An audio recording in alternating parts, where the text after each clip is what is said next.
kepada Abu Hindun, ya, Abu Hindun.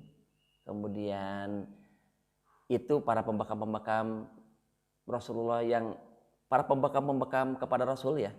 Jadi pembekam-pembekam yang Rasulullah SAW biasa dibekam oleh mereka-mereka.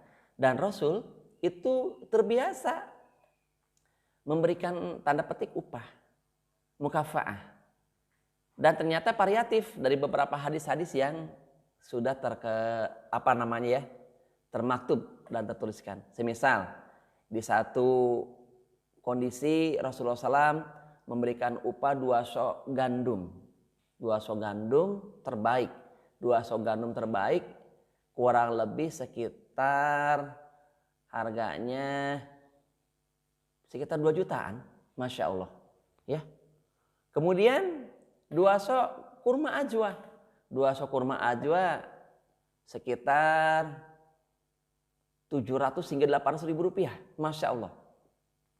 Di hadis yang lain ternyata Rasulullah SAW, ya, itu pernah memberikan upah hingga 2 dinar. 2 dinar setara sekarang kurang lebih sekitar 6 juta rupiah.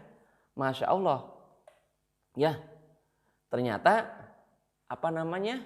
begitu besar upah yang Rasulullah SAW berikan kepada para pembekam-pembekamnya. Al-Fakir di sini pernah membuat test case. Ya. Suatu hari kita coba membekam gunakan dengan bahasa biaya habis pakai.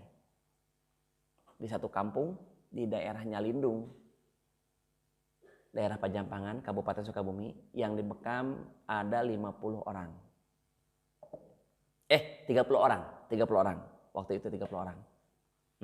Ini momen yang pertama. Kita kasih tanda petik biaya habis pakai per klien 50.000 rupiah. Alhamdulillah waktu itu Al-Fakir dapat 1,5 juta. Ya, bisa bagi-bagi dengan tim, ganti bensin, biaya habis pakai segala macam. Alhamdulillah. Ternyata ada yang komplain, Pak Rahmat, harusnya kalau membekam tidak ditarifkan, seikhlasnya. Baik. Yang kedua, bulan berikutnya, ya, Ana membekam lagi di tempat yang sama, orangnya sama. Kemudian dengan bahasa tidak ditarifkan, ya, seikhlasnya. Pas kami buka dari kotak infak itu, kami dapat uang 286.000. Jujur, kami tekor, ya, kami tekor sekitar hampir 600 ribuan tekornya. Berarti ternyata konsep daripada seikhlasnya belum cocok. Karena yang terjadi adalah ratusan pembekam sewilayah Jabodetabek tutup gerai-gerai sehatnya, ya, geria-geria herbalnya, karena tak mampu menutupi biaya operasional, ya, yang sudah terkeluarkan. Suatu hari pula kami pernah melakukan tes case di Bogor, ya, di rumah sehat mitra kami. Masih pagi, belum ada pasien yang datang. Saat itu datanglah pasien pagi-pagi, ya, datang pasien pagi-pagi. Pasien pertama, kita ruqyah, kita pijat, full pijatnya. Kita bekam. Perlengkapan yang higienis, steril, disposable, sekali pakai. Masya Allah, ya. Apa itu? Namanya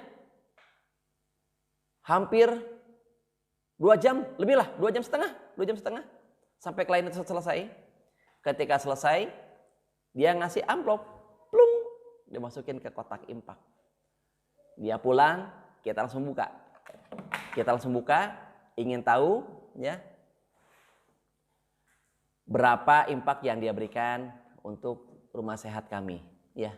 Ketika kami buka amplop yang diberikan, maaf, ini bukan membuka aib, tapi untuk studi banding saja, adalah 50.000 rupiah. Padahal Kalau bayar saja tukang pijat yang ada panggil-panggil ke hotel, ke wisma, ke kotej dan sebagainya, ke gedung, itu biaya panggilnya aja minimal Rp250.000 per 30 menit. Ya. Belum kalau perlengkapan bekam kami, ya. Apalagi kalau bicara tentang bagaimana ketika sahabat radhiyallahu an pernah meruqyah dan diberikan upah 100 ekor kambing. Seperti itu. Jadi para pemirsa yang dirahmati Allah, jangan pernah merasa minder, jangan pernah merasa galau, merasa bingung dengan istilah upah bekam. Nanti kita bisa membahasakannya dengan biaya habis pakai. Insya Allah seperti itu. Baik, para pemirsa yang dirahmati Allah, ya. Hadis berikutnya, ya, hadis berikutnya. Akhbirni Jibrilah. Malaikat Jibril memberitahuku, ya, bi anal hijam, bahwa bekam, ya, anpa'a ma tada wa bihin nas, merupakan pengobatan paling baik bagi manusia. Ya. Para pemirsa yang dirahmati Allah, ini pun sebagai dalil bahwa bekam bukan hanya untuk kaum muslimin saja. Qadarullah, alhamdulillah, masya Allah, ana pernah ke Hong Kong, ya, dan alhamdulillah sampai saat ini masih rutin ke Hong Kong setiap 3 bulan atau 4 bulan sekali. Di sana pasien-pasien ana bukan hanya muslim, banyak juga dari kalangan non muslim. Gimana para rahmat doanya? Gimana? Doanya adalah doa kesembuhan dan doa mohon diberikan hidayah kepada klien yang kita bekam tersebut, kepada klien yang akan ana bekam tersebut. Masya Allah. Dan alhamdulillah di sini kalau tak salah sudah 3 orang sudah jadi mu'alaf dengan wasilah tibun nabawi, dengan wasilah bekam. Yang pertama adalah dari Belanda, ya, hingga punya istri seorang muslimah. Yang kedua adalah dari Taiwan, dari Taiwan, ya, etnis Cina. Yang ketiganya kalau tidak salah adalah dari etnis Filipina, ya, alhamdulillah. Ketiga, klien tersebut alhamdulillah Allah berikan taufik dan hidayah hingga semuanya masuk Islam. Seperti itu. Jadi para pemirsa rahimakumullah, jangan pernah merasa kemudian bingung. Pak, gimana Pak darahnya? Darahnya biasa, diolah seperti biasa. Insya Allah nanti di video tutorial berikutnya akan ana share bagaimana menyiapkan alat bekam, bagaimana menyiapkan klien, bagaimana kemudian SOP menyeterirkan, dan bagaimana nanti membuang limbah. Nanti pun limbah bekam jangan dibuang sembarangan, ya, main lung saja, zolim itu, ya. Termasuk nanti bagaimana cara menyeterirkan alat. Selama ini masih banyak yang salah bagaimana cara menyeterirkan alat. Kalau Anda perhatikan, pernah beberapa kali Anda datang ke gerai-gerai bekam, ternyata alatnya direndam, dirinso, ya, di sabun rinso, setelah itu kemudian dicuci. Setelah cuci apa? Semprot dengan alkohol dipakai. Tidak, ya, itu tidak benar.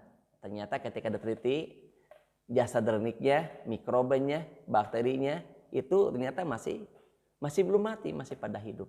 Seperti itu, ya. Baik. Para pemirsa rahimakumullah, ada hadis berikutnya pula, masya Allah.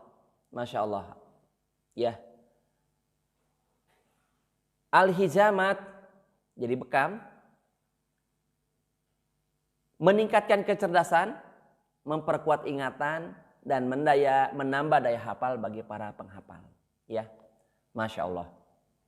Ini motivasi terutama buat para penghafal Quran. Nah, begitu ya. AA, ya. Ya, insya Allah. Jadi bekam meningkatkan kecerdasan, memperkuat ingatan, dan menambah daya hafal bagi para penghafal. Masya Allah. Ada hadis lagi. Hadis berikutnya, pendek ini hadisnya. Alaikum bisifain. Tentang madu. Padanya ada 2 kesembuhan. Surbatun asal, minum madu, watilawatil Quran, dan membaca Al-Quran. Insya Allah pada tutorial berikutnya akan kita bahas kode etik tentang kode etik adab akhlak seorang pembekam. Insya Allah. Baik, pada video tutorial tentang nas bekam ini kami cukupkan sampai sekian ya. Insya Allah kita lanjutkan nanti setelah jeda berikut ini. Assalamualaikum warahmatullahi wabarakatuh.